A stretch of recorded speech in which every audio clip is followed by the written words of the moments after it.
then we'll have time for conversation and questions after probably around 12:30 or so. We'll open it up for conversation, at which point I hope folks are really bringing up questions and topics that they want to engage. So I'm going to turn it over to Dr. Z, and as I said, I'll be monitoring the chat. So if you have questions throughout her presentation, please raise them, and then we'll open it time for just a casual conversation across everyone. All right. Well, thank you, everyone. Can everyone hear me?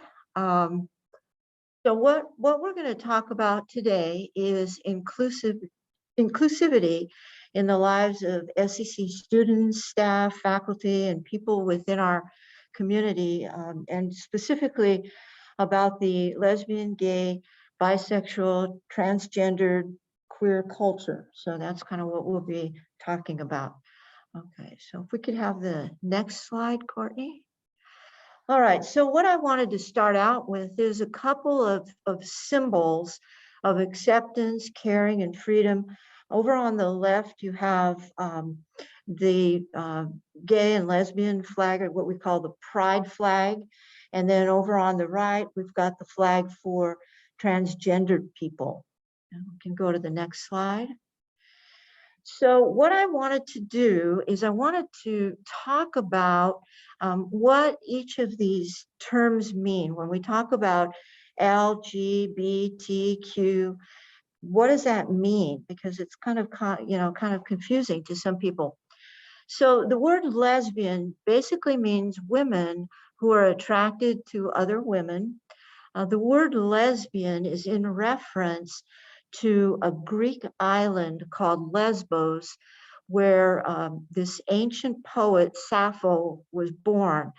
And in her poetry contained a lot of themes of female homosexual relationships and that sort of thing. So that's kind of where that term comes from. Gay refers to men who are sexually attracted to other men. And the term was adopted around the 1960s and 70s during the time of the Gay Liberation Front.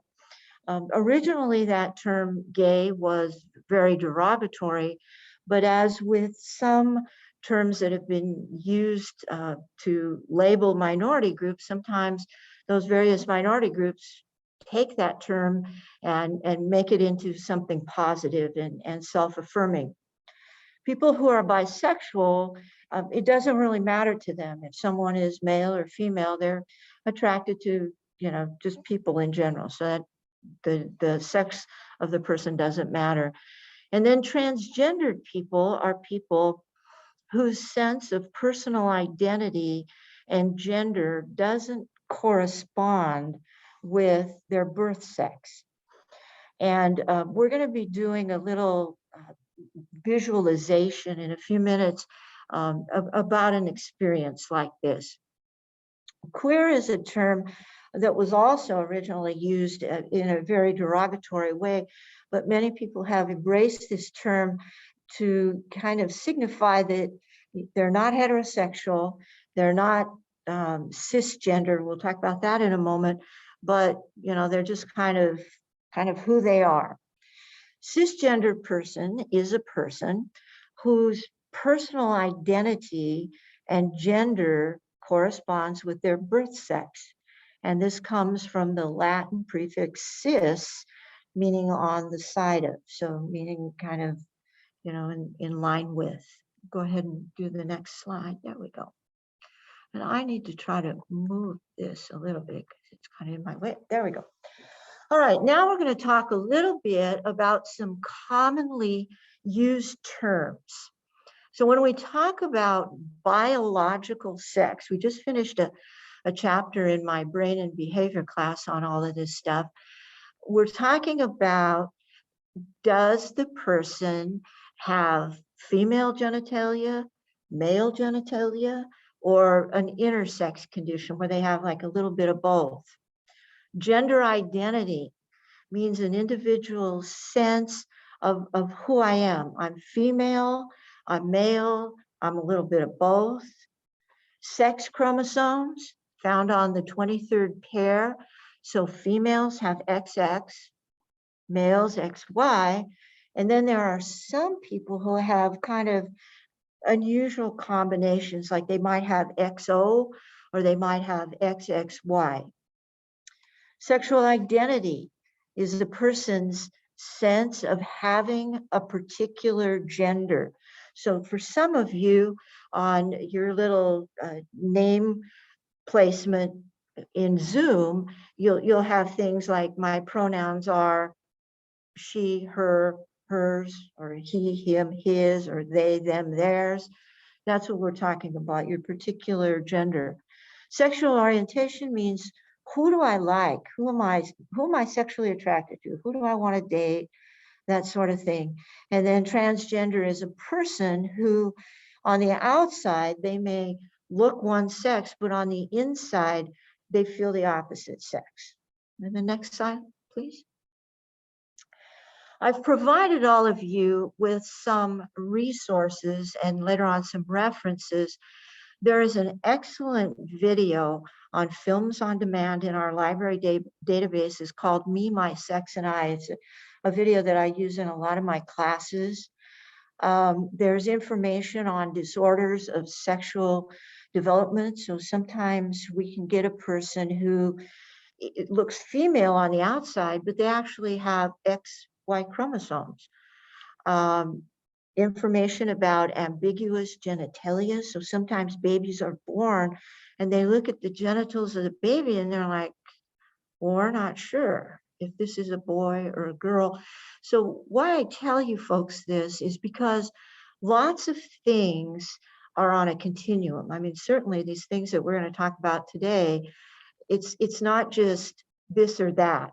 Many things are kind of somewhere in the middle.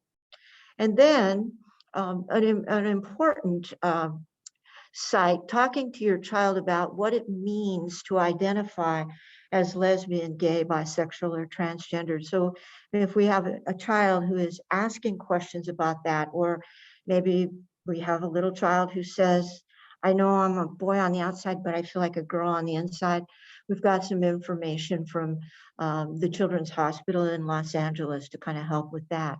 Next slide, please. Okay, here comes our guided imagery. So what I want you to do is I want you just to take a look at these two pictures.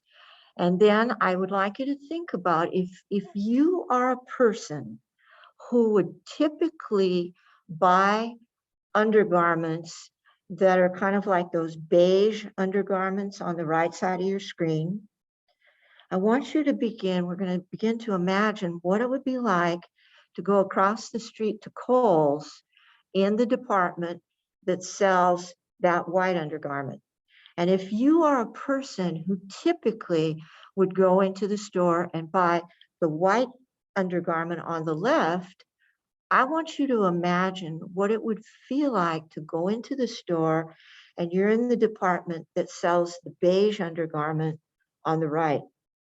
And I want you just to kind of close your eyes for a moment and let's just pretend that we're done with the work day or it's a Saturday or something. And maybe you need some new undergarments or you want to get some more undergarments. And you go over to Kohl's because for some reason you can't find what you need online. And you find yourself in one of these two departments. And these two types of undergarments at Kohl's are sold specifically in separate departments. So if you would typically buy the beige, you're going for the white. If you would typically buy the white, you're going for the beige. And as you walk in there, you're really the only person of your sex in that department. And you're starting by now to feel a little strange, a little uncomfortable, like you're thinking, what are people going to think of me if I'm in here? And you're looking and you're not sure, maybe you've lost some weight, you've gained some weight, you're not really sure what size you would need. And so you're maybe kind of taking this garment and putting it next to your body and trying to measure with this fit, because we all know you usually don't go in the dressing room and try undergarments on. And as you're going through this process, all of a sudden, you kind of look at the corner of your eye and you see one of your students, or you see your boss, or you see somebody else that you know. And by now, you're feeling a lot of anxiety because you know that that person is going to say to you, hey, how are you doing? What are you doing over here in the women's department? Or what are you doing over here in the men's department? Okay, so I just want you to imagine what that would feel like for a moment.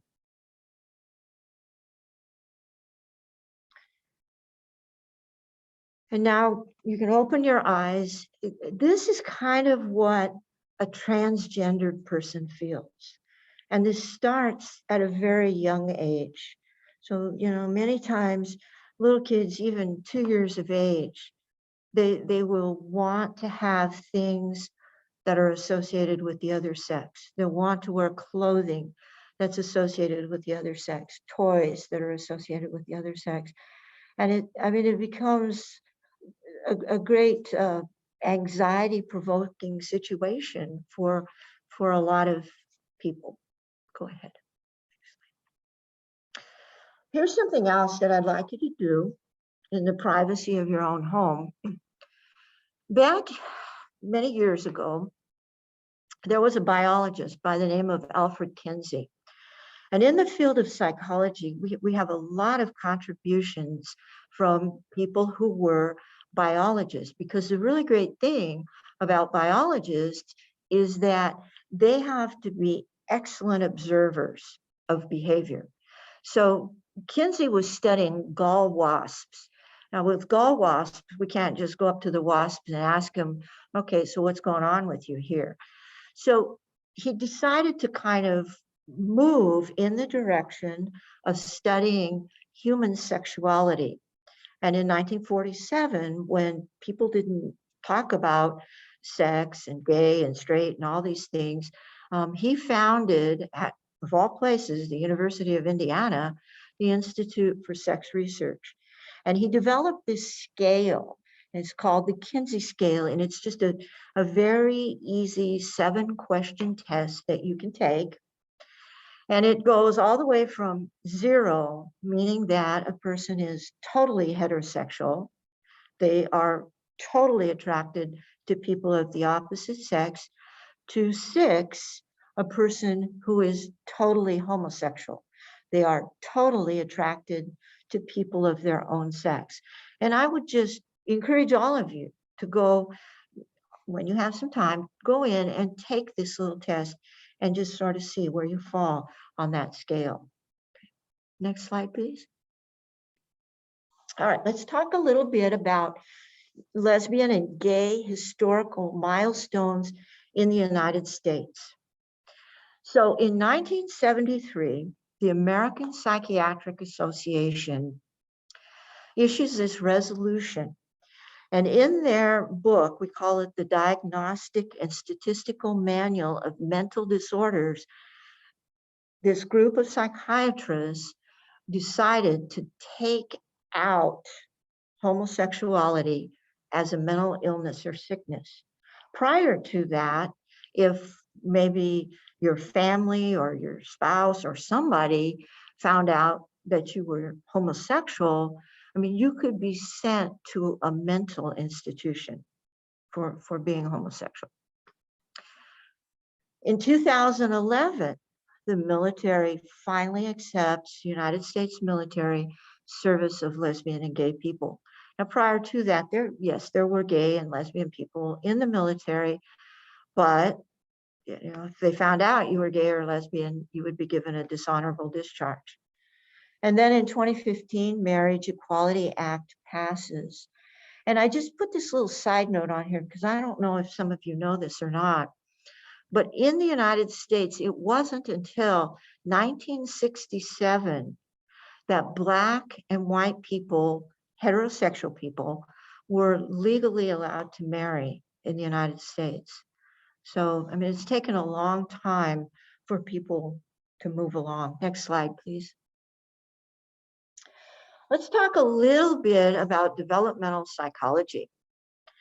So in early childhood, by the time we're around 2 years of age, what we tend to see with kids who turn out to be heterosexual is, they're copying the behaviors. If you're a little boy, you're looking at your brothers, your dad, you're kind of watching what they do and kind of copying those behaviors. If you're a little girl, you're looking at your sisters, your mom, you're kind of copying those behaviors. And around age 2, and those of you who have little children, you can attest to this. When you look at the children's clothing, I mean, it's very clear most of the time who wears what. So if you look at the boys' clothing, you've got action kinds of figures or dinosaurs or something. You look at the girls' clothing, you've got flowers and cutesy little kinds of things. But for some people, some kids, they might be as young as 2 or 3 years of age, and they will say, I know I'm a boy on the outside, but I feel like a girl on the inside, or vice versa. And then psychology tells us that probably by around 4 years of age, you kind of have an idea of who you like. I mean, it's not in the same way that we would think of it, like, I want to date so and so, or even as teenagers would think of it, but you kind of have an idea. You sort of have an idea pretty early on. Next slide, please. So here are some things that are really important when we have kids who are, maybe they're telling us, I feel like a boy on the inside, but I look like a boy, or a girl on the inside, but I feel like a boy on the outside. We want to make sure that we're giving children a safe environment in which to grow and to develop. So we want to be a safe base for that developing child. So I understand that it would feel kind of strange if your little child came to you and it was a boy and he said, I know I'm a boy on the outside, but I feel like a girl on the inside. I mean, that might be a little unsettling for some parents.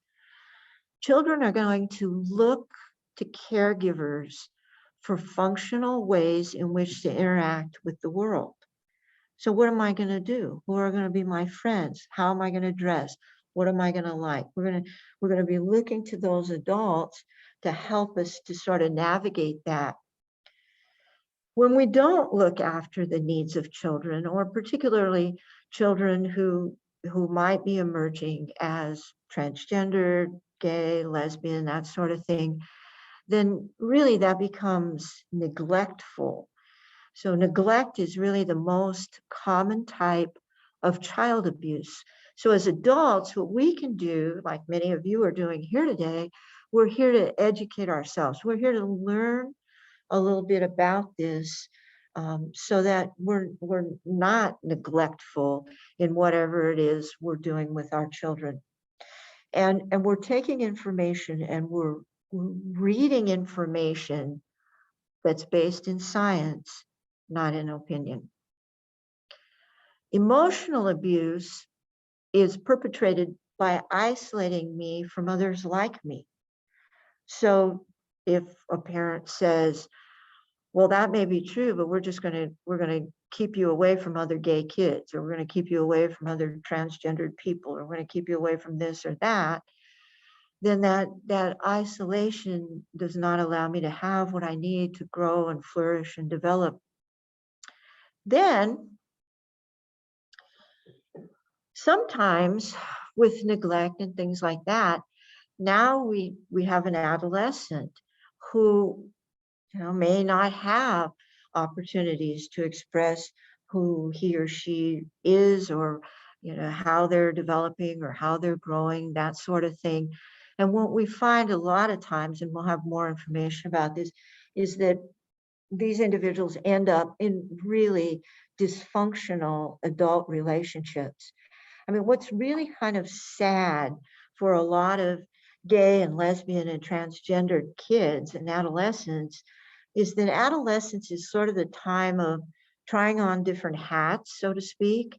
It's the time when we start to learn about dating, and dating, as I state here, is not an easy task for anybody. It's not easy for heterosexual people. It's not easy for anybody else.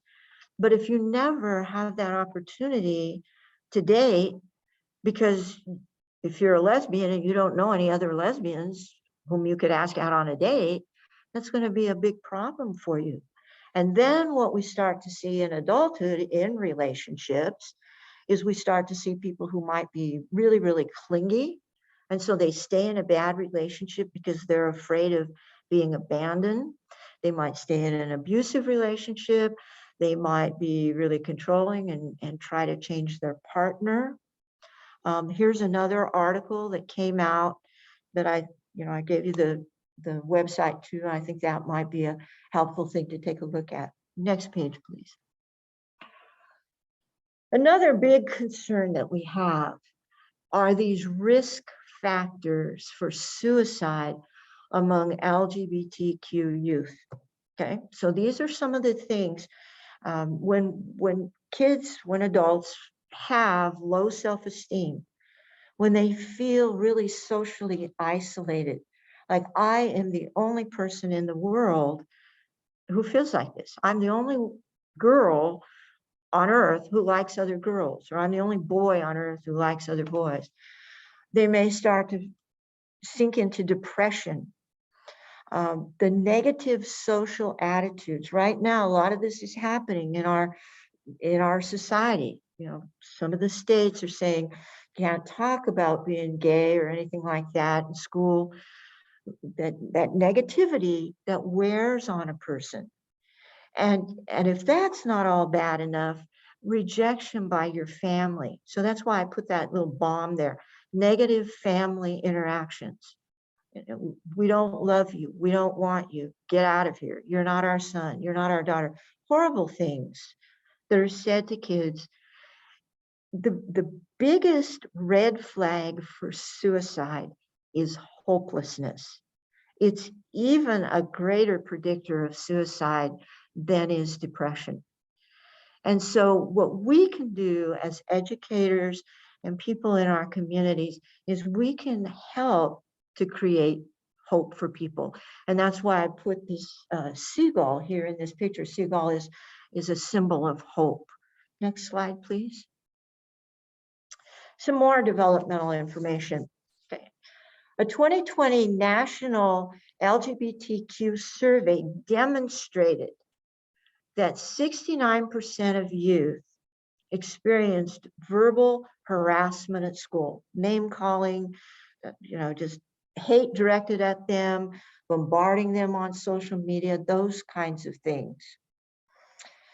Now, in a 2021 survey by the Trevor Project, the Trevor Project is a youth suicide prevention organization. This indicated in the past year that approximately 35,000 LGBTQ youth surveyed, of this group that was surveyed, 42% of the transgender and non-binary, that means they're not claiming male, female, they're just kind of somewhere in between, they had seriously considered suicide. That's a huge number of people, and that's really sad. Next slide, please. All right, so as individuals who've experienced the trauma associated with being marginalized, being excluded, being left out, not affirmed by society, rejected by your family of origin, not having the opportunity to date and have relationships, tasks that are typical of adolescence and young adulthood, being an LGBTQ youth is extremely challenging. When we start taking materials out of schools, when we take them out of libraries, we leave youth isolated so that they're living in this world where they think, I'm the only person like this. There's nobody else to whom I can relate. Here's another article about some of the stuff that's currently going on about Don't Say Gay bill, all that kind of thing. So if you want to take a look at that, let's go to the next slide, please. So here are some things that we can do, some suggestions. We can strive to minimize emotional trauma because it's going to be there. I mean, out there in the world, there's both positive and negative. We can celebrate a person's uniqueness, highlighting their strengths.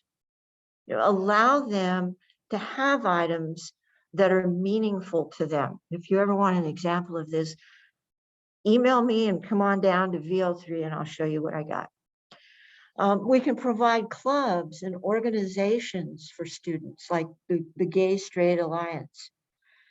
We can be inclusive in our teaching and not ostracizing people. We can, we don't want to act as if the person doesn't exist. I mean, that's a really unique way that humans have of controlling behavior. They just pretend like you're not there, which is horrible. And then we can also create safe spaces for people to interact, because in some of the research that's been done, the only place for some kids that they have to go is at school. That's maybe the only safe place they have. Or, here at work, accepting people and having a safe community for people. Would you go to the next slide, please? Let's talk a little bit about how we go from stereotype to prejudice to discrimination. So stereotypes are these fixed, erroneous beliefs about a person or a group of people based on some aspect of those individuals. Okay. Prejudice takes it the next step forward. So now we have this negative attitude about these people.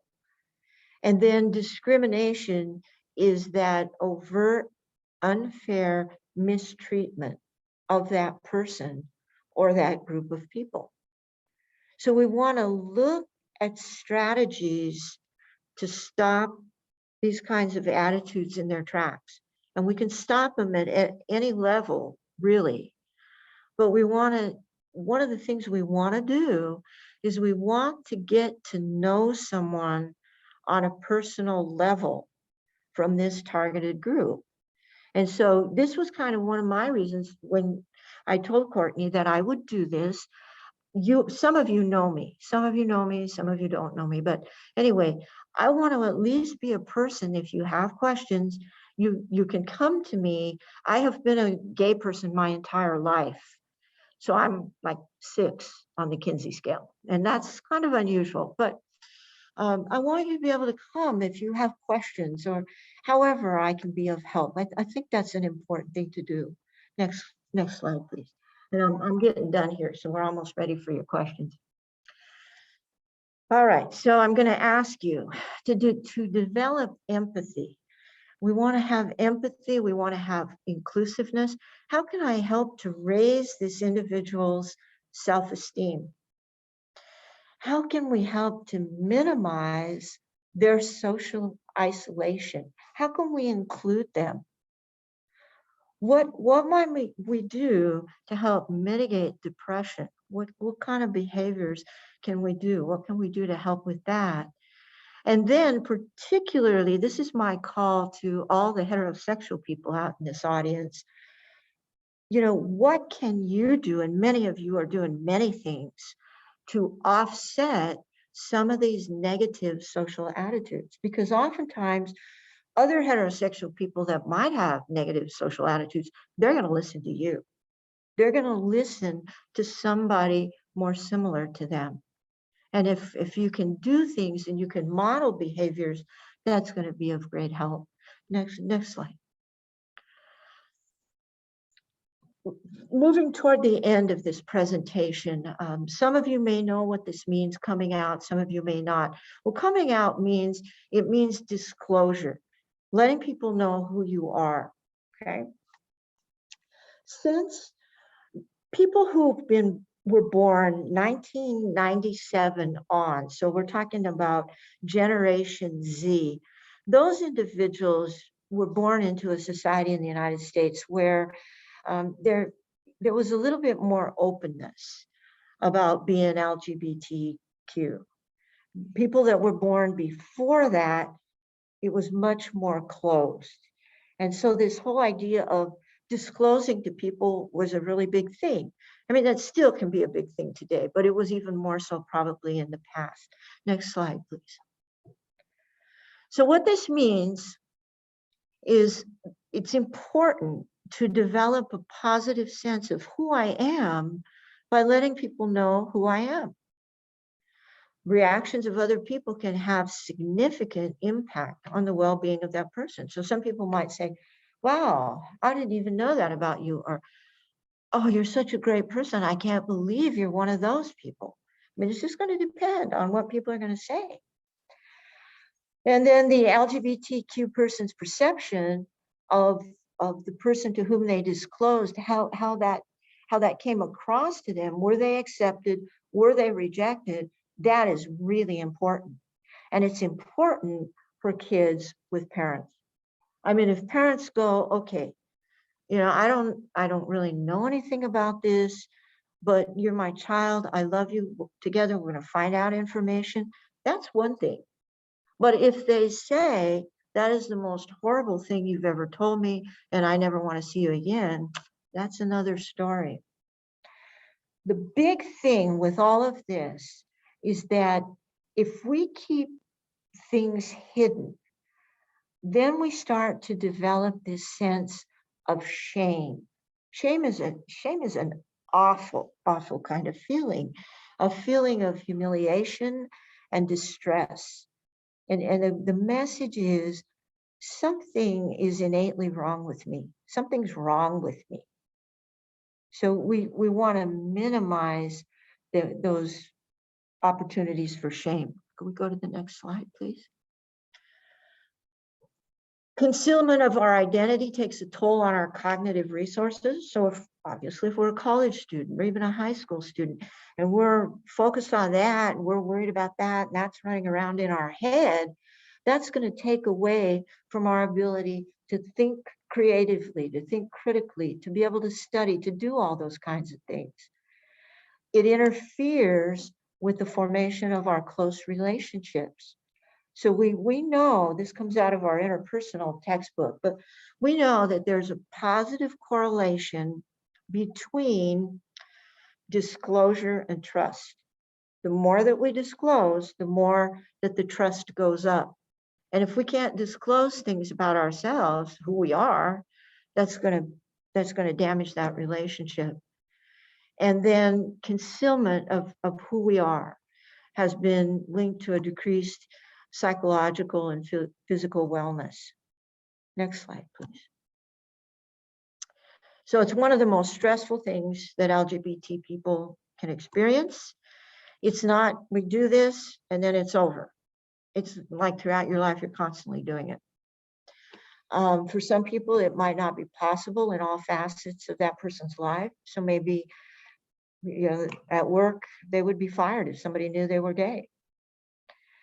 And people also risk harassment, victimization, suicide. We talk about hate crimes.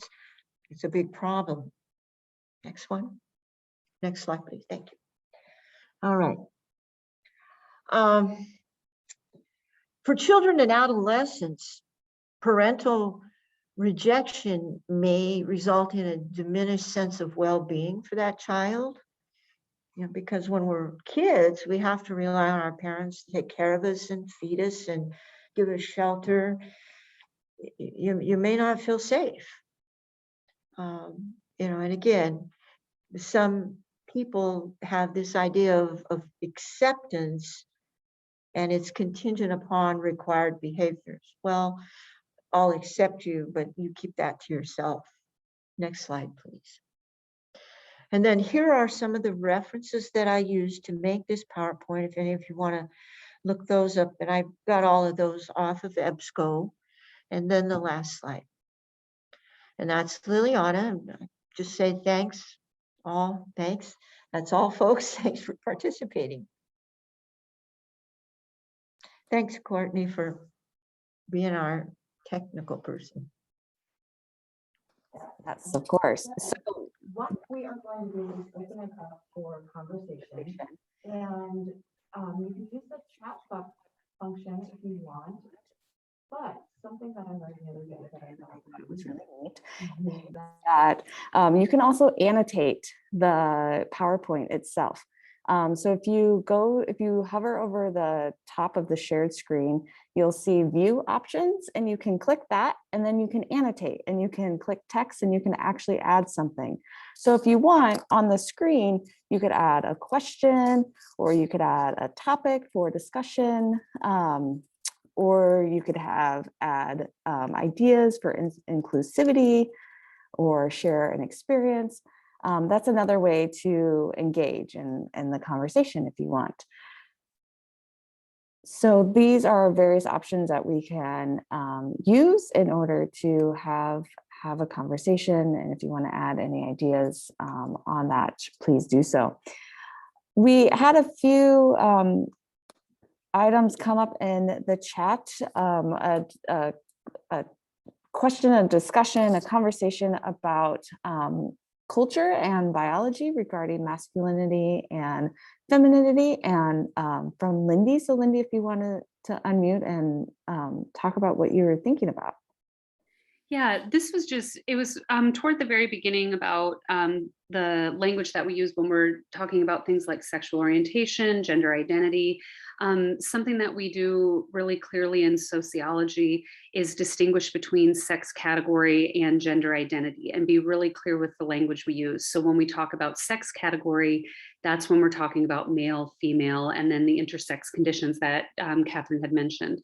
But when we talk about gender, we really try hard to avoid the language about maleness, femaleness, and instead emphasize masculinities, femininities, to really push home that gender is culture, gender is identity, and sex category is the physiology and the biology. So it was just a thing where I was like, oh, and so should we kind of really emphasize the distinction between biology and culture when we're comparing sex category or contrasting sex category from gender. Catherine, did you want to speak to that at all? I was thinking about, especially thinking about the culture and that impact on how we understand ourselves and our identity. Yes, I think you're right, Lindy. And I mean, depending upon what culture you're in, you know, many times what may be some kind of clothing or some kind of behavior or whatever that's tied in with one sex versus the other could be completely opposite in a different culture. I'll give you an example. I was at one time working with a man who was from a culture in which male and female behavior was very clearly defined. If you were a male, you did this. If you were a female, you did this. And he was, it's kind of funny. He was sitting in a chair and he crossed his leg. You know how some men cross their leg with their ankle on their knee. And I looked at his socks, and he was wearing socks that I don't think heterosexual men from the United States would wear. I mean, they were kind of like a pinkish colored socks. And I was thinking, this is really interesting. You know, this man he has a lot of these masculinities, but yet for him, from his culture, that sort of thing didn't matter. You know, that's just kind of a weird example. Mm-hmm. Really interesting. We have a question from Amanda, and she was wondering about recommendations on talking to other people's parents, that her child has some friends whose parents were not open when they came out, and some resources for talking to other people's parents, so not just your own, but how do you converse with other folks and then their parents? okay.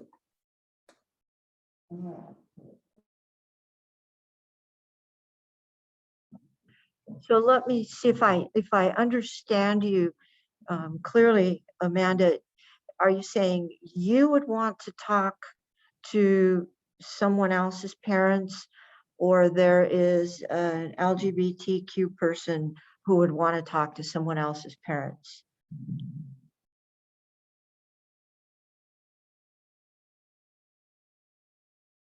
Okay, okay. I think providing people with simple resources that, things that they can read about, things, that they can try to begin to understand. Again, when I do teaching and when I talk with people or work with people or students or whatever, I really focus on what I provide based upon science and based upon the evidence and the research that we have, so that it becomes clear it's not my opinion, this is what's out there and this is what we've found. So kind of like throughout this presentation, I've given you references and things. This is not stuff I came up with. This is what has been found over time through research and that sort of thing. So, I mean, hopefully they would be, if there are people that would understand that, that would be helpful. If they're not, I mean, sometimes even using, like I gave that reference for Los Angeles Children's Hospital, even sharing things with people that might be written on a much younger level, something that we would use with kids, but we're sharing this information with adults to try to help them, to get a basic understanding of something. I mean, that is what I would do. Really interesting and helpful. Thank you so much. In the chat, Lindy shared a resource for faculty for under academic forms for students to able to change their information on Canvas, which is really helpful. Dr. Z, you've given us so much to think about, and I was wondering if you could give some tips that you found within the classroom for ways to increase inclusivity, to help folks, to make sure that students know that it's a safe space. Some tips for that within the classroom or in other spaces within campus of how do we make sure that we're letting students know that we're a safe space for them. Unmute myself. Okay. Well, one of the things that I do, this is just really kind of a big deal to me, is to always try to use inclusive language. When I give the students assignments, I write in there about how in APA format we always want to use inclusive language. I do kind of just what I was saying to Amanda. I use the research that we have to share the information with students so that it doesn't come across as, I'm thinking this way or this is my bias. I'll give you an example, a really prime example that happened.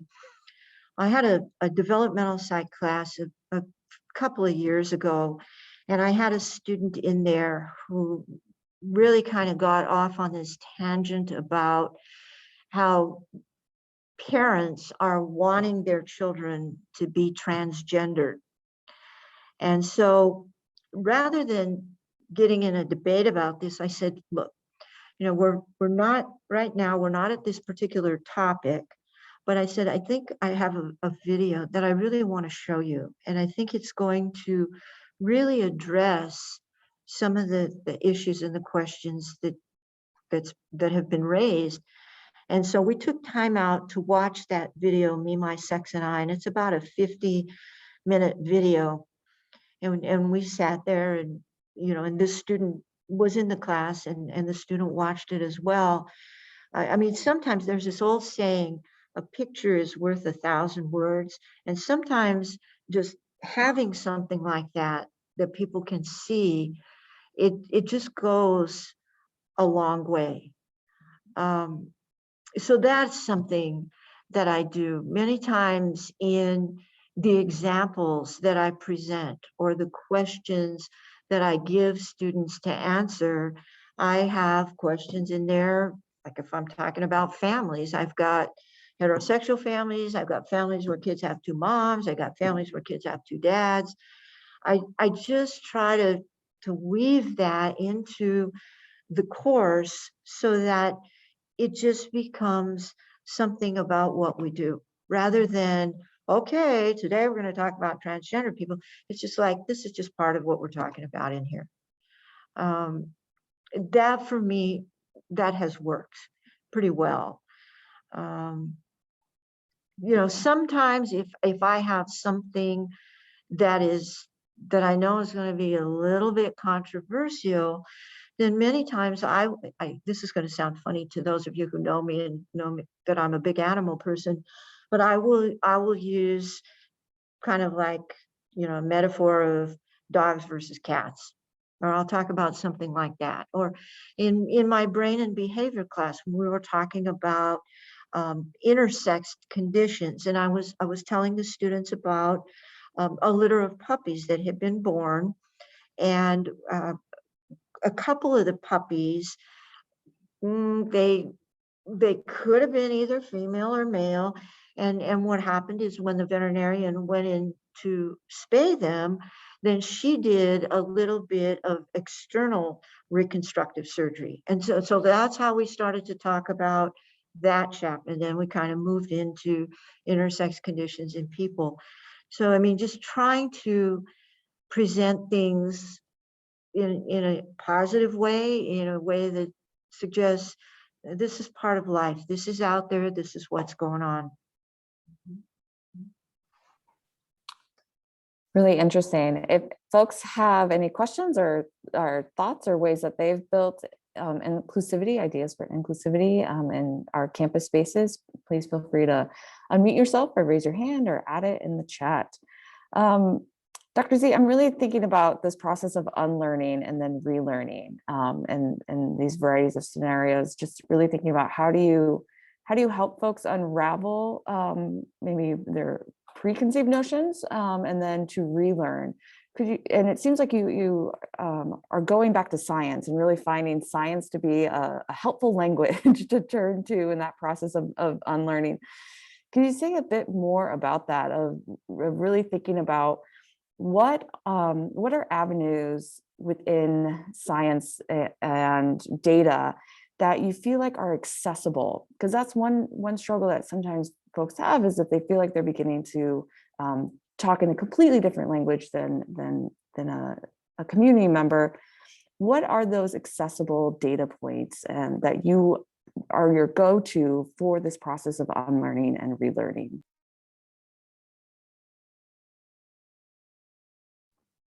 That is a very good question. I think many times simplifying things.